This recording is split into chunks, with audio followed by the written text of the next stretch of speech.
Hi, I'm Ross Capps, and I'm here at the National Law Enforcement Memorial. And this is the final destination of the Police Unity Tour, which is a bicycle ride for those who died.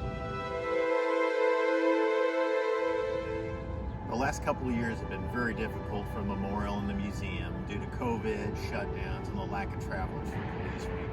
In fact, we didn't know what was going to happen this year, and we had decided not to ride. However, at the 11th hour, we've decided, hey, we've got friends on this wall. Everyone deserves to have this honor, and so we're going to try to make this happen. So I hate to be here asking for money, and I don't want this to be a sales pitch, but my good friend's name is on this wall along with thousands of other names, and we need to do what we can to keep their memories alive and never forget.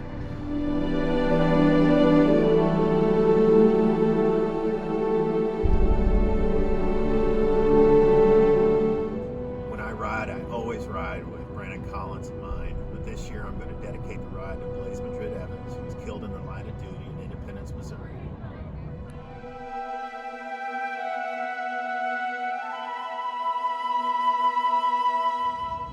On behalf of myself and my teammates, I thank you in advance for any support that you can